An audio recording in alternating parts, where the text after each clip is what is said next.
Hay personas que entran en una habitación y sin levantar la voz ni llamar la atención, hacen que todos las noten. Y luego está la mayoría esforzándose por destacar mientras pasa completamente desapercibida. Curioso, ¿verdad? La buena noticia es que la presencia no es un don reservado para unos pocos. No depende de tu físico, de tu dinero, ni de tener miles de seguidores.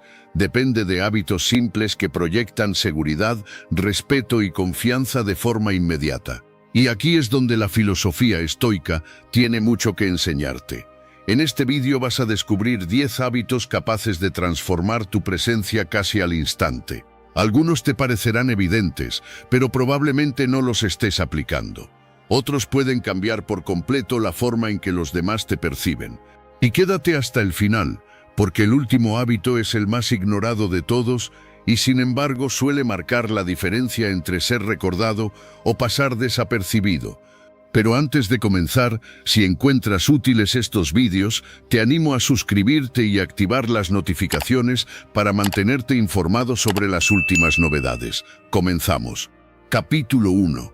Tu postura habla. Piensa un momento en la última vez que entraste a una sala y alguien te llamó la atención sin decir nada, sin presentarse, sin abrir la boca, solo entró. Y algo en ti dijo, ahí va alguien que sabe quién es. ¿Qué fue lo que pasó exactamente? No fue la ropa aunque ayude, no fue la cara aunque también cuente. Fue la forma en que esa persona ocupó el espacio, la manera en que su cuerpo decía sin palabras que estaba ahí y que lo sabía. Eso es postura. Y no me refiero solo a la espalda recta, me refiero a algo mucho más profundo. Hay un principio que los estoicos conocían perfectamente bien. El cuerpo y la mente están conectados de una forma que pocas veces valoramos de verdad. Marco Aurelio, uno de los emperadores más poderosos de Roma y uno de los grandes referentes del pensamiento estoico, escribía cada mañana recordándose a sí mismo cómo comportarse, cómo moverse, cómo pensar. No porque fuera débil, sino porque sabía que la disciplina externa refleja el orden interno, y viceversa. Lo que tu cuerpo hace, tu mente lo cree.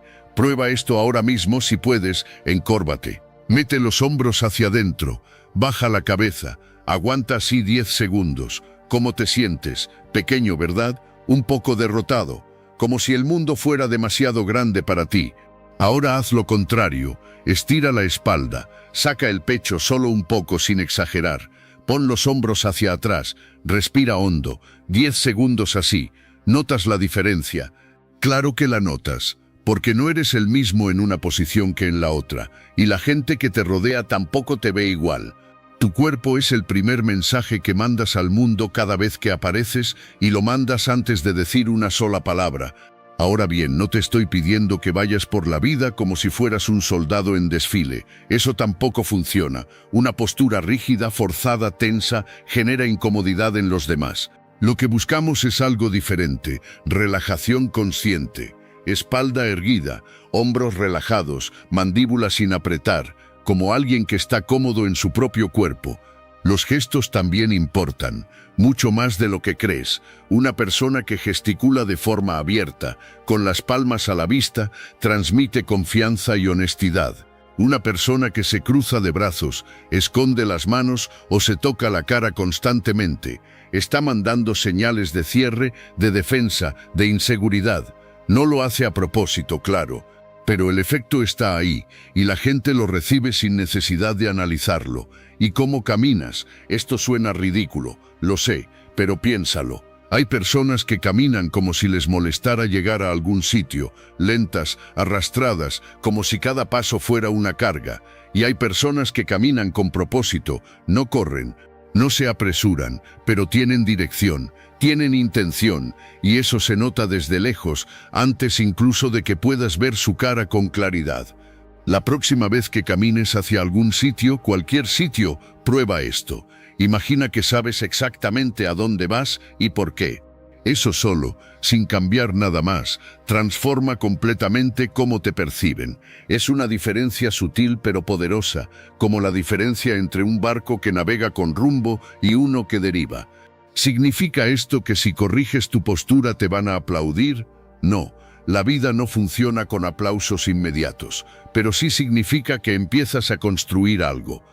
empiezas a mandar al mundo un mensaje diferente. Y lo más importante, te lo empiezas a mandar a ti mismo. Porque al final, la postura no es solo lo que los demás ven. Es lo que tú decides ser cada vez que te levantas de la silla. No te pido que seas perfecto, te pido que seas consciente, que notes cuando te encorvas, que te corrijas sin juzgarte, que vayas entrenando ese hábito tan simple y tan transformador de ocupar tu espacio con dignidad. Es como afinar un instrumento. Al principio tienes que prestarle atención. Con el tiempo se convierte en tu sonido natural. Y cuando eso pasa, ya no lo piensas, simplemente lo eres.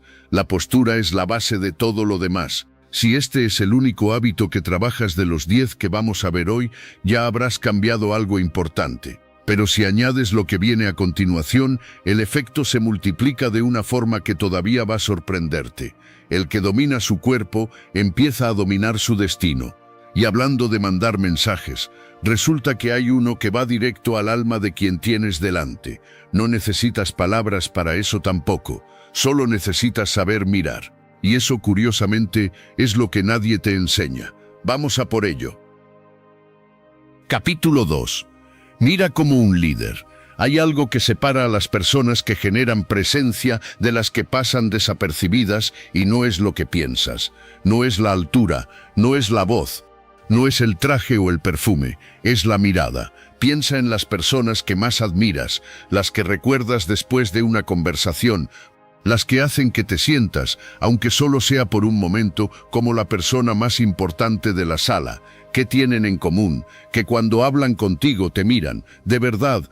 No te miran por encima del hombro buscando a alguien más interesante. No miran el móvil, no miran al vacío, te miran a ti. Y eso en el mundo en que vivimos es casi un superpoder. La filosofía estoica tenía un concepto precioso para esto, la atención plena al momento presente, no como moda de bienestar o etiqueta de aplicación, sino como práctica seria de vida. Los estoicos prestaban atención porque sabían que la atención es la forma más alta de respeto que puedes dar a otra persona. Y el respeto bien practicado genera lealtad y conexión como pocas cosas en el mundo. ¿Y tú cuándo fue la última vez que le prestaste atención completa a alguien? Seamos honestos, el móvil lo ha arruinado todo un poco. Estamos en una conversación y de repente suena una notificación, y aunque no lo cojamos, ya perdimos el hilo, ya rompimos el contacto. Ya le dijimos a la persona de enfrente, sin decirlo, que había algo más importante que ella en ese momento. El contacto visual es una de las herramientas más poderosas que tienes. Pero hay una diferencia enorme entre el contacto visual que conecta y el que intimida, y es importante que entiendas cuál es cuál. Mantener la mirada no significa mirar fijamente sin parpadear como si fueras a comerte a alguien. Eso no es liderazgo, eso es susto. El contacto visual que funciona es el que acompaña.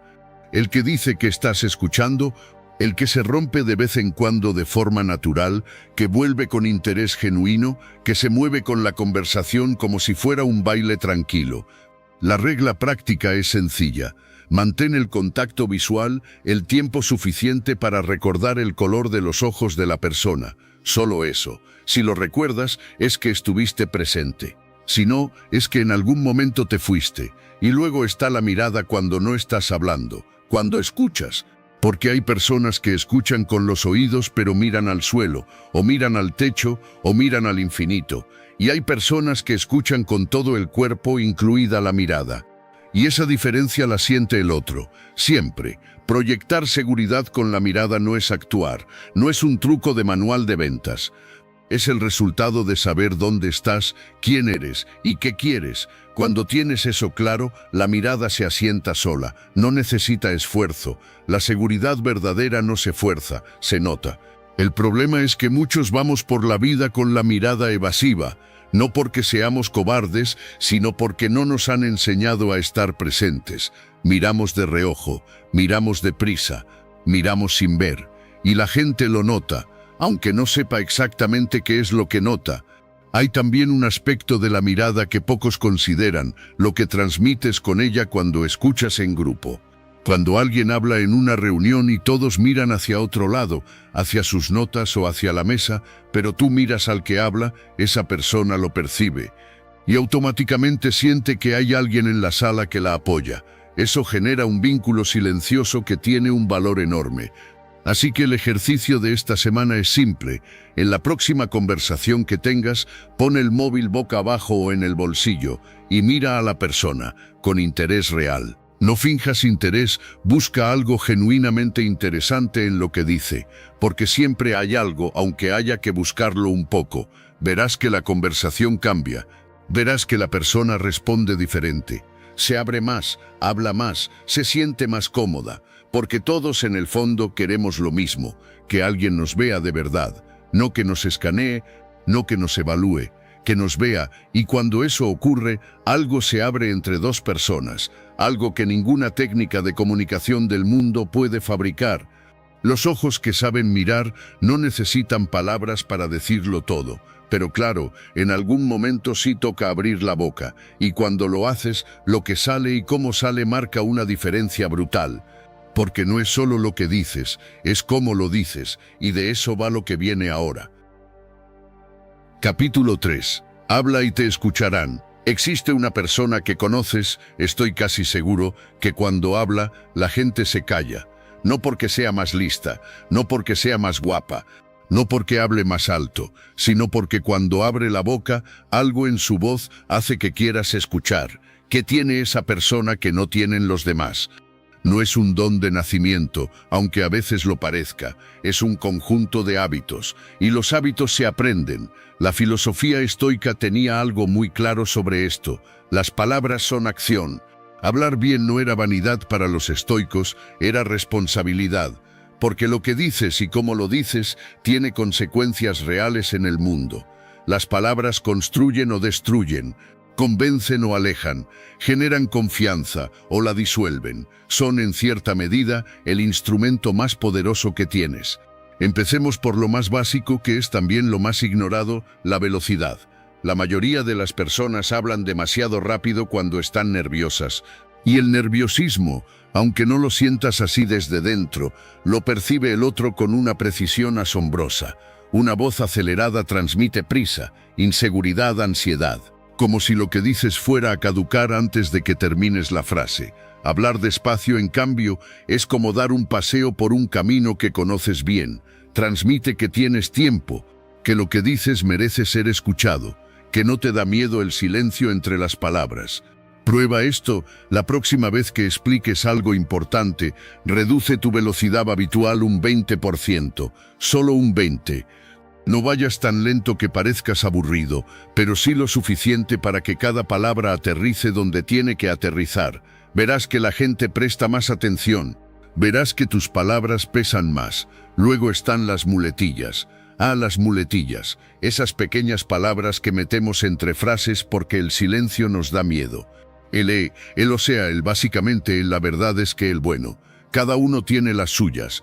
Y el problema no es que sean incorrectas, es que se convierten en ruido, en relleno, en la señal de que estamos improvisando sin dirección. Eliminar las muletillas no significa hablar de forma artificial y robótica, significa aprender a estar cómodo con las pausas, porque las pausas bien usadas son oro puro. Una pausa antes de decir algo importante le da peso a lo que viene. Una pausa después de hacer una pregunta le da espacio a la respuesta. Una pausa en el momento justo hace que la gente se incline hacia adelante, literalmente, para no perderse lo que viene. Es como ese instante antes de que empiece la música, cuando la sala contiene la respiración. Los mejores comunicadores del mundo no son los que hablan más, son los que saben cuándo callarse. Y luego está la voz en sí. No todos nacemos con una voz de locutor y no hace falta, pero sí podemos trabajar la modulación. La voz monótona, la que va siempre al mismo tono, al mismo ritmo, sin variaciones, adormece. No porque el contenido sea malo, sino porque el cerebro humano está programado para ignorar lo que no cambia. Es una ley de la atención. El cambio captura, la uniformidad adormece, varía. Sube el tono cuando algo es emocionante, bájalo cuando algo es serio, acelera un poco cuando hay energía, frena cuando quieres que algo cale. No lo hagas de forma exagerada, solo lo suficiente para que tu voz tenga vida propia. Hay algo más que vale la pena mencionar: la claridad. Muchas veces no es que no tengamos que decir, es que no sabemos organizar lo que pensamos antes de decirlo. Y eso produce ese efecto de frase que empieza fuerte y luego se desvanece sin llegar a ningún sitio claro. Antes de hablar de algo importante, date un segundo, organiza la idea en tu cabeza. Empieza por el punto central y luego añade los detalles, no al revés. La gente que habla con claridad parece más inteligente, no porque necesariamente lo sea más, sino porque el pensamiento organizado se percibe como pensamiento profundo. Y la persona que te parece más inteligente en una reunión no siempre es la que sabe más, es la que se expresa mejor. Por último, cuida el volumen. Una voz demasiado baja obliga al otro a hacer un esfuerzo por escucharte, y eso genera distancia. Una voz demasiado alta genera incomodidad. Lo que buscas es esa zona media donde se escucha bien sin esfuerzo, donde la voz llega limpia, porque al final la voz es un instrumento, y como cualquier instrumento, suena mejor cuando lo practicas, cuando lo cuidas, cuando lo conoces. Habla poco, habla bien, y el mundo te escuchará antes de que termines. La voz dice mucho, pero hay algo que dice todavía más, algo que no cuesta nada y que sin embargo la mayoría guardamos con una tacañería incomprensible, y tiene que ver con la cara, concretamente con una parte muy específica de la cara. Lo verás ahora. Capítulo 4. El poder de una sonrisa. Aquí hay algo que suena casi demasiado simple para ser verdad. Una sonrisa genuina puede cambiar el curso de una conversación, de una reunión, de un día entero. Y sin embargo, la mayoría de las personas van por la vida con una expresión neutra que, vista desde fuera, se parece demasiado al enfado. No estoy inventando nada. El cerebro humano tiende a interpretar la cara en reposo de los demás como ligeramente negativa. Es un sesgo muy humano, heredado de miles de años de evolución, donde detectar amenazas era cuestión de supervivencia. Por eso, cuando alguien nos sonríe de verdad, el efecto es casi siempre mayor de lo que esa persona cree. Los estoicos no hablaban específicamente de sonrisas en sus textos, claro, pero sí hablaban de algo que está muy relacionado: la benevolencia. La disposición amable hacia los demás como práctica deliberada, como elección consciente, no como emoción espontánea que depende del estado de ánimo del día. No se trataba de fingir felicidad, se trataba de elegir cómo relacionarse con el mundo, y eso es exactamente lo que estamos hablando aquí, porque hay una diferencia enorme entre la sonrisa de catálogo y la sonrisa real. La sonrisa de catálogo la conoces. Es la que pone la gente en las fotos cuando el fotógrafo dice 3, 2, 1. La que aparece en la cara pero no llega a los ojos. La que dura exactamente lo que dura la foto y luego desaparece dejando una cara neutral que puede parecerse, en algunos casos, al alivio. Esa sonrisa no conecta. De hecho, a veces genera más desconfianza que una cara neutral, porque el cerebro humano detecta la falsedad con una precisión que asusta.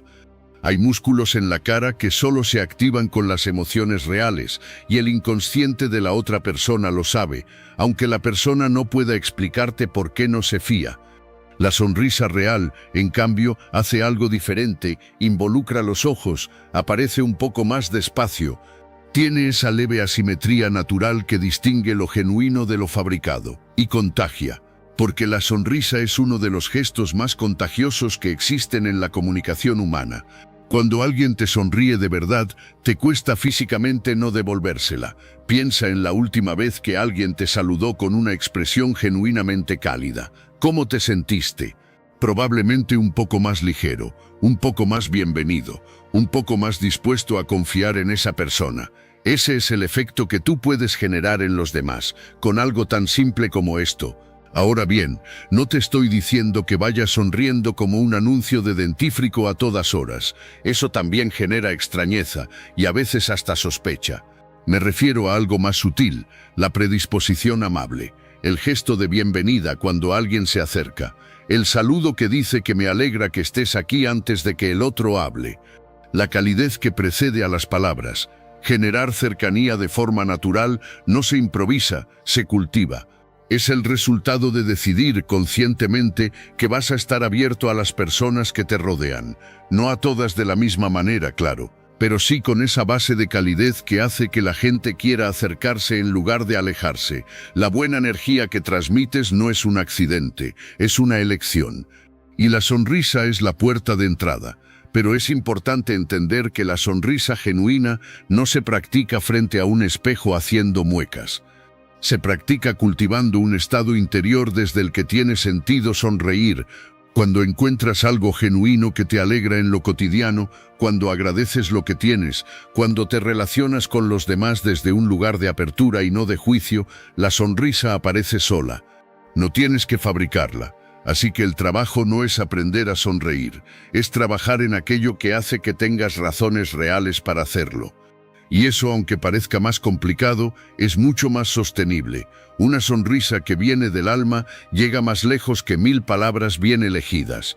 Sonreír abre puertas, pero para que esas puertas permanezcan abiertas, necesitas demostrar que hay alguien real al otro lado, alguien que no solo habla, sino que escucha. Y escuchar, de verdad escuchar, es quizás el hábito más raro y más poderoso de todos. Vamos allá.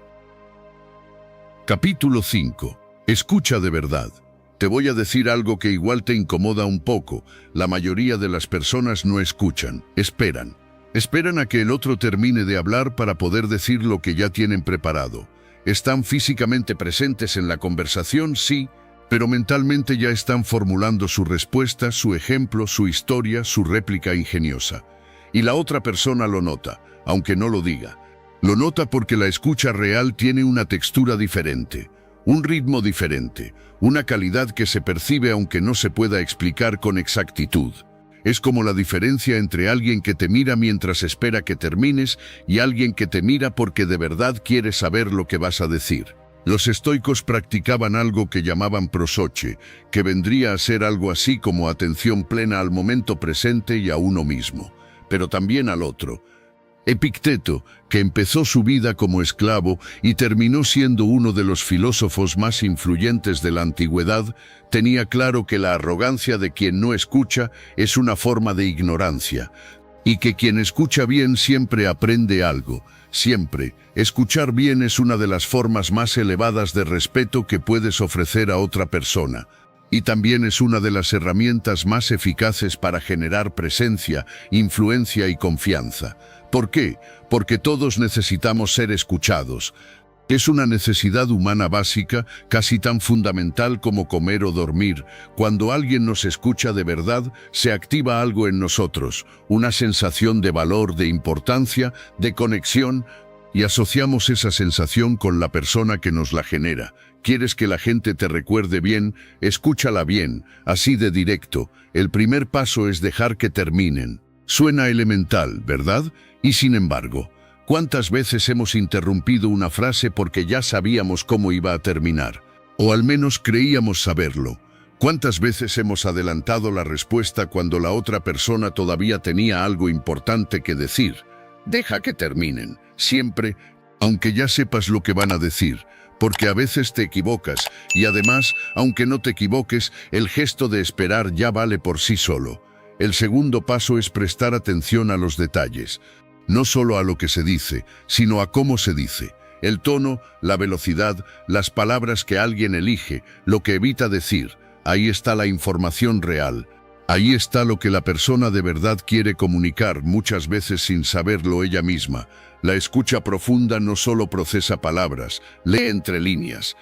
El tercer paso es hacer preguntas inteligentes, no preguntas de relleno, no preguntas que se contestan con un sí o un no, sino preguntas que demuestran que has estado presente, que has escuchado de verdad, que te interesa lo que el otro está diciendo, y cómo te hizo sentir eso. Es una pregunta poderosa. ¿Qué pasó después? Demuestra que seguiste el hilo, que habrías hecho diferente. Invita a la reflexión. Estas preguntas no solo dan información, generan conexión, generan confianza. Hacen que la persona de enfrente piense, esta persona me está escuchando de verdad. Y eso, en un mundo lleno de personas que solo esperan su turno, es una rareza que la gente valora más de lo que imaginas. Hay algo más sobre la escucha que me parece fundamental. No interrumpas para completar frases ajenas, aunque creas que ya sabes lo que viene, porque aunque aciertes, el otro siente que le has arrebatado su propio pensamiento, y eso, aunque parezca pequeño, genera una distancia invisible que dificulta la conexión. Y por último, muestra interés genuino, no interés de protocolo, interés real.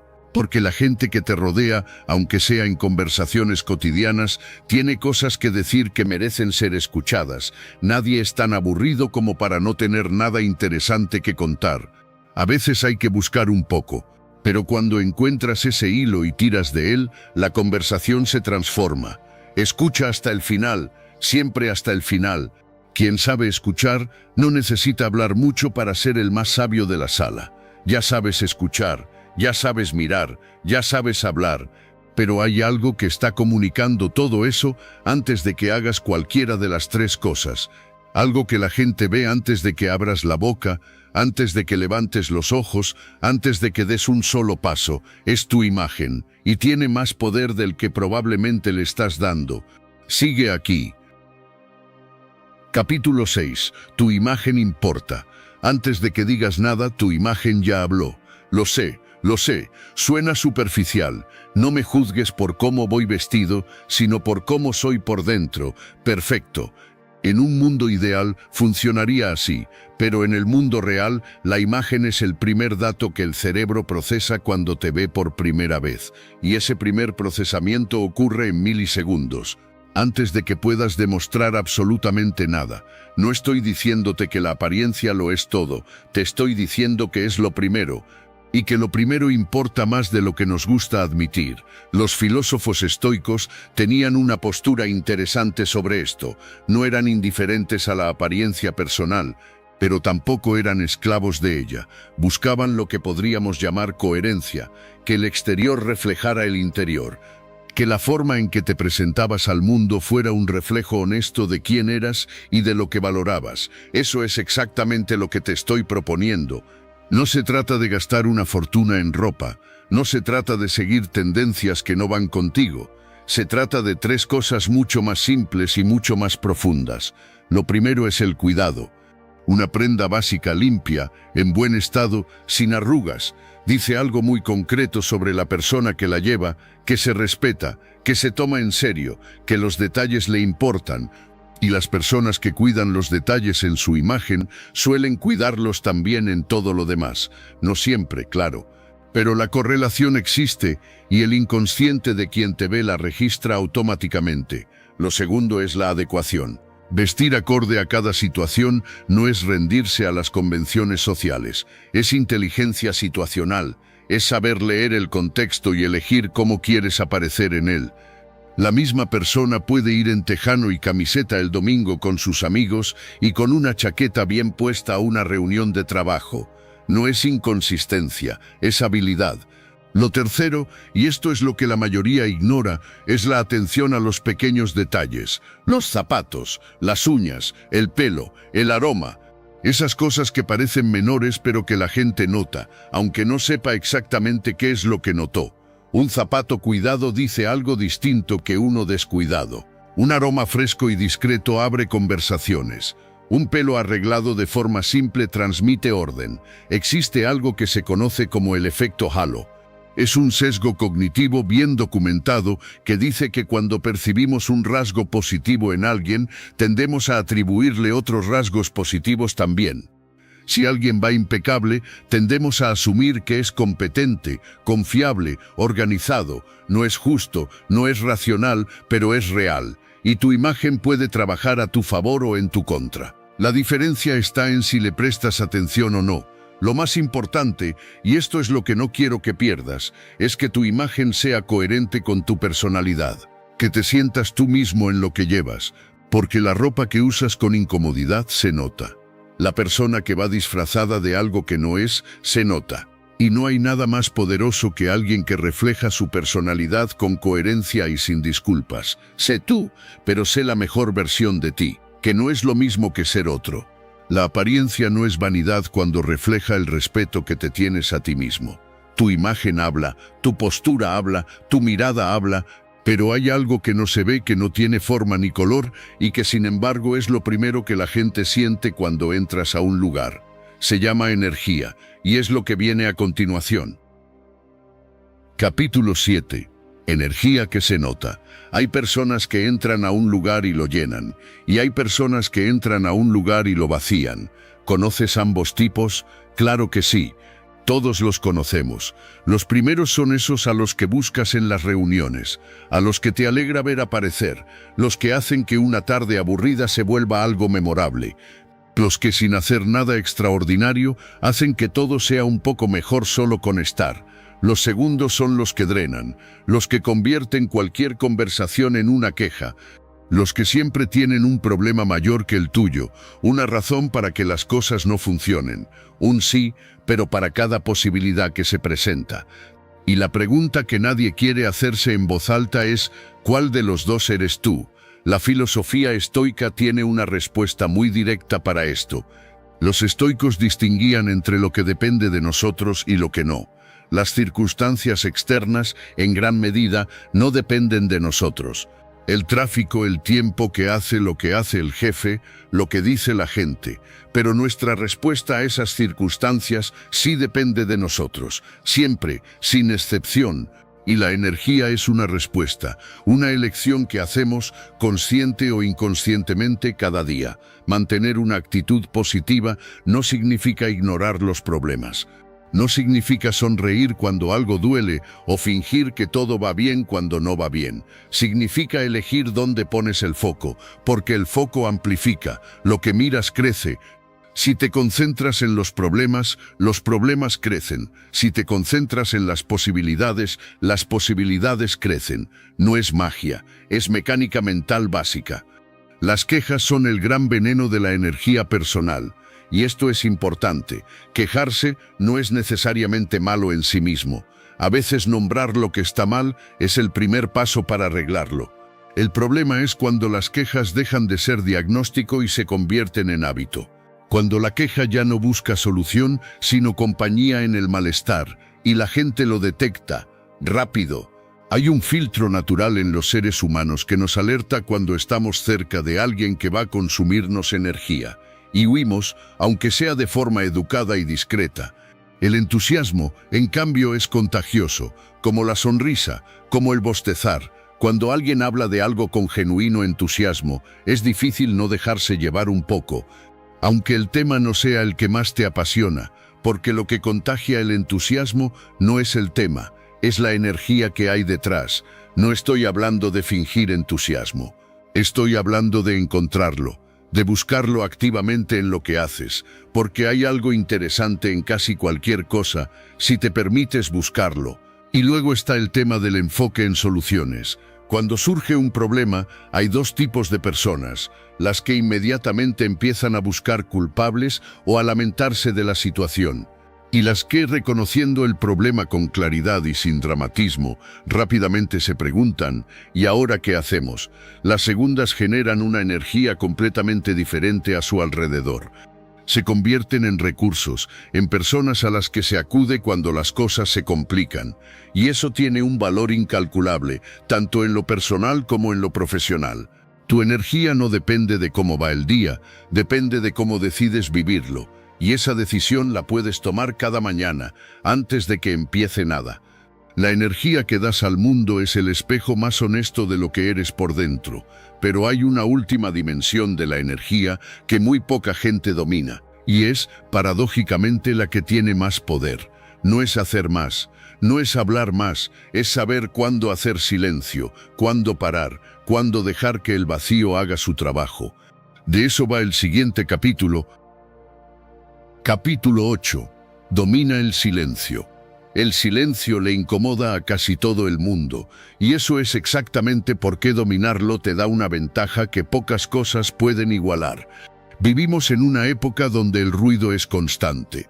Notificaciones, conversaciones superpuestas, música de fondo, televisiones encendidas sin que nadie las mire, podcasts en el gimnasio, llamadas en el coche. Llenamos cada espacio disponible con sonido, como si el silencio fuera una amenaza, como si el silencio dijera algo malo de nosotros, Y la consecuencia es que hemos perdido la capacidad de estar quietos, de esperar, de dejar que las cosas se asienten antes de reaccionar. Los estoicos eran grandes defensores del silencio deliberado. Marco Aurelio escribía sobre la importancia de retirarse al propio interior, de crear ese espacio de quietud donde la mente puede ver con claridad lo que el ruido oculta. No era debilidad retirarse al silencio, era la práctica de los más fuertes y los más sabios. En la comunicación el silencio funciona de formas que las palabras no pueden. Una pausa antes de responder a una pregunta difícil dice, me estoy tomando esto en serio. Una pausa después de decir algo importante dice, deja que eso aterrice. Una pausa en mitad de una negociación dice, no tengo prisa y eso me da poder. ¿Has notado que las personas que más impacto generan en las reuniones no son siempre las que más hablan? A veces son las que hablan poco, pero cuando lo hacen, todo el mundo se calla. Porque han aprendido a reservarse, a no desperdiciar palabras, a hacer que cada intervención cuente. Hablar por hablar es uno de los hábitos que más deterioran la credibilidad. Cuando alguien llena cada silencio con palabras, sin importar si tienen contenido o no, se convierte en ruido de fondo. Y al ruido de fondo se aprende a ignorarlo con una velocidad sorprendente. Pero hay algo más profundo todavía. El silencio como hábito interno, como práctica de calma bajo presión, es lo que diferencia a las personas que reaccionan de las que responden. Hay una diferencia enorme entre los dos verbos. Reaccionar es automático, impulsivo, emocional, como el reflejo de la rodilla cuando te da el médico con ese martillo. Responder es consciente, deliberado, elegido. La próxima vez que alguien te diga algo que te moleste, antes de abrir la boca, haz una pausa, solo un segundo, 2 como mucho. En ese brevísimo espacio, algo cambia. El impulso de reaccionar se enfría un poco, y lo que sale después es mejor, siempre es mejor. Observar antes de actuar es otra dimensión del mismo principio. Entrar a un lugar nuevo y mirar antes de hablar. Escuchar la conversación antes de sumarse a ella. Entender el contexto antes de dar tu opinión. Estas son prácticas que generan una reputación de persona pensante, de persona que no dispara antes de apuntar. Y esa reputación es muy difícil de construir de otra manera. Y los silencios usados a tu favor son una herramienta de comunicación en sí misma. Un silencio en el momento justo puede crear expectativa, puede generar peso en lo que acabas de decir, puede obligar al otro a llenar ese espacio con información que de otra manera no habría dado. El silencio no es vacío, el silencio es potencia en estado puro. El que sabe callar cuando debe, dice más que el que siempre tiene algo que decir. Y sin embargo, todo lo que hemos hablado hasta aquí, postura, mirada, voz, imagen, energía, silencio, todo eso tiene un techo, un límite claro. Porque nada de eso sirve de mucho si falla lo que viene ahora, que es la base sobre la que se construye todo lo demás, la confianza. Eso es lo siguiente. Capítulo 9. Haz que confíen en ti. La confianza es la moneda más valiosa que existe en las relaciones humanas. Y como toda moneda de verdadero valor tarda tiempo en acumularse y puede perderse en un instante. Piénsalo como una cuenta bancaria. Cada vez que cumples lo que dices, ingresas. Cada vez que fallas, retiras. Y hay retiradas que dejan la cuenta en números rojos durante mucho tiempo. Y lo peor de todo es que no siempre sabes exactamente cuándo ocurrió la retirada que lo rompió todo. La filosofía estoica ponía la integridad en el centro de todo. No como virtud decorativa para presumir de ella, sino como fundamento de la vida bien vivida. Para los estoicos, ser coherente entre lo que piensas, lo que dices y lo que haces no era una opción ética, era la condición básica para vivir con dignidad. Y hoy, en un mundo donde todo el mundo promete mucho y cumple poco, esa coherencia se ha convertido en algo casi extraordinario. Cumple lo que prometes, parece elemental. Y sin embargo, ¿cuántas personas conoces que dicen esta semana te llamo y no llaman? O mañana lo tengo listo y pasan 3 días. O cuenta conmigo para eso y cuando llega el momento desaparecen con alguna excusa perfectamente razonable.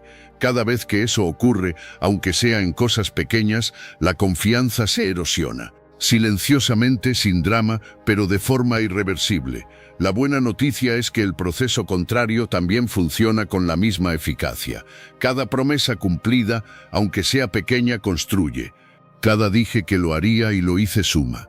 No de forma espectacular, sino de esa manera sólida y duradera que es la única que realmente importa en el largo plazo.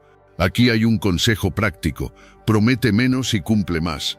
No por hacerte el difícil o parecer inaccesible, sino porque la mayoría de las personas sobreestiman lo que van a poder hacer en el momento de decirlo, y luego la realidad pesa más de lo esperado. Si no estás seguro de poder hacer algo, di voy a intentarlo en lugar de cuéntame conmigo. Si sabes que vas a tardar más de lo que el otro espera, dilo desde el principio. La honestidad sobre los límites no destruye la confianza, la construye. Ser coherente con tus valores es la otra cara de la moneda. Y esto es más difícil, porque los valores se ponen a prueba justo cuando es más incómodo mantenerlos, cuando decir lo que piensas te puede costar algo, cuando actuar con integridad es más difícil que mirar para otro lado y hacer como que no viste nada. Pero la gente lo ve, siempre. Puede que no lo digan, puede que no te lo reconozcan en el momento, pero lo registran. Y ese registro va construyendo una reputación que ningún marketing personal puede fabricar desde cero, la reputación de ser alguien de fiar. Actuar con integridad no es solo hacer lo correcto cuando alguien te mira, es hacerlo también cuando no te mira nadie, especialmente entonces, porque es en esos momentos donde se forja el carácter real. La credibilidad no se declara, se demuestra un día sí y otro día también, en las cosas grandes y en las pequeñas. Y se construye tan despacio que a veces no la ves crecer, pero cuando la necesitas de verdad, está ahí, sólida como algo que se ha labrado con tiempo y constancia. La confianza no se pide, se gana, y se gana con hechos, no con palabras. Ya casi estamos, ya tienes postura, mirada, voz, sonrisa, escucha, imagen, energía, silencio y confianza. Pero hay una última pieza, y es quizás la más bonita de todas, porque es la que trasciende, la que queda cuando todo lo demás ya se olvidó. Te hablo de lo que dejas en las personas cuando te vas. Eso es lo siguiente, y vale mucho la pena. Capítulo 10. Deja huella en los demás. Al final del día, lo único que de verdad importa es cómo hiciste sentir a las personas con las que estuviste, no lo que dijiste, no cómo ibas vestido, no si tu postura era perfecta o tu voz bien modulada. Todo eso son herramientas, pero la herramienta no es el fin es la conexión, el impacto, lo que dejas en el otro cuando ya no estás. Existe una idea que ha sobrevivido el paso del tiempo y que resume esto mejor que cualquier otra. La gente olvidará lo que dijiste, olvidará lo que hiciste, pero nunca olvidará cómo la hiciste sentir. No es un adorno, es una observación brutalmente precisa sobre cómo funciona la memoria humana. Eso es dejar huella. Y resulta que hay formas muy concretas, muy accesibles, de cultivarlo sin necesidad de hacer nada extraordinario.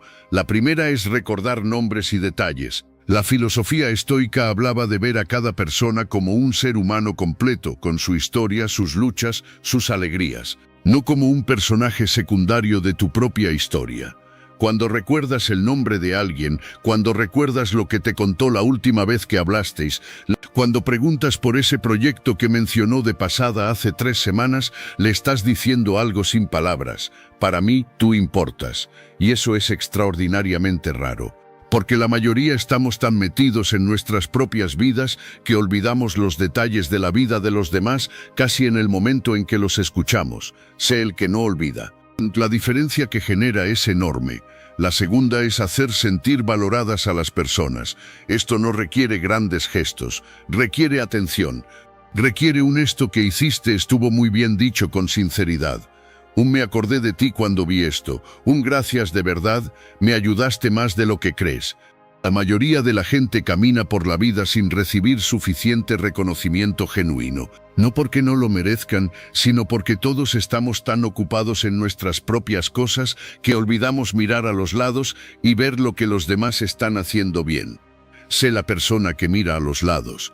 Reconocer los logros ajenos, sin envidia, sin comparación, sino con genuina alegría, es una de las prácticas más elevadas que conozco. Y también una de las más escasas. Cuando alguien celebra tus éxitos como si fueran propios, esa persona queda grabada en ti de una manera que pocas cosas igualan. Y también queda grabada en los demás que lo ven. La filosofía estoica tenía un concepto precioso para esto: la simpatía universal. La idea de que todos formamos parte de algo más grande y que el bien de uno no disminuye el bien del otro, sino que lo amplifica. Celebrar al que triunfa no te hace más pequeño, te hace más grande. Lo contrario también es cierto: la envidia encoge a quien la siente mucho más de lo que afecta a quien la recibe. Y por último, la gratitud expresada con sinceridad. No el gracias automático de cortesía que soltamos sin pensar, el gracias que mira a los ojos, el que dice a qué estás agradecido exactamente y por qué, el que la otra persona recibe y guarda durante mucho tiempo. Vivimos en una cultura donde dar gracias de verdad, con detalle y con presencia, es casi un acto subversivo. Y sin embargo, pocas cosas generan más huella, más cercanía, más lealtad duradera que sentirse genuinamente reconocido por quien eres o por lo que hiciste. Deja huella. No la monumental, no la que sale en los periódicos, no la que necesita público ni reconocimiento inmediato. La otra, la silenciosa, la que queda en el corazón de alguien que pensará en ti cuando necesite recordar que hay buenas personas en el mundo. Eso es presencia. No la que se ve, la que se siente, la que permanece cuando todo lo demás ya se fue. El que deja huella en los demás no necesita pedir que lo recuerden, ya vive en ellos. Hemos recorrido 10 hábitos que transforman tu presencia. 10 formas de relacionarte con el mundo de una manera más consciente, más auténtica, más poderosa. No te pido que los apliques todos mañana, te pido que elijas uno, el que más resuene contigo ahora mismo. El que sientas que más te falta o el que más quieras trabajar. Y empieza por ahí, solo por ahí, porque la presencia no se construye de golpe. Se construye un día sí y otro día también, en las cosas pequeñas y en las grandes, en los momentos en que nadie te mira y en los que sí, como todo lo que vale la pena. Los estoicos lo sabían bien: la virtud no es un destino, es un camino, y el camino se recorre un paso a la vez. Sin prisa, sin pausas innecesarias, con constancia. Tú ya diste el primero. Si has llegado hasta aquí, escribe en los comentarios: tu presencia importa. Te invito a suscribirte, activar las notificaciones y comentar para que YouTube reconozca que estos videos son útiles para personas como tú. Esto nos motiva a seguir creando contenido similar en el futuro. Te sugiero revisar los 2 últimos videos que te recomendamos. Agradezco sinceramente tu tiempo y apoyo. Nos vemos en nuestra próxima aventura.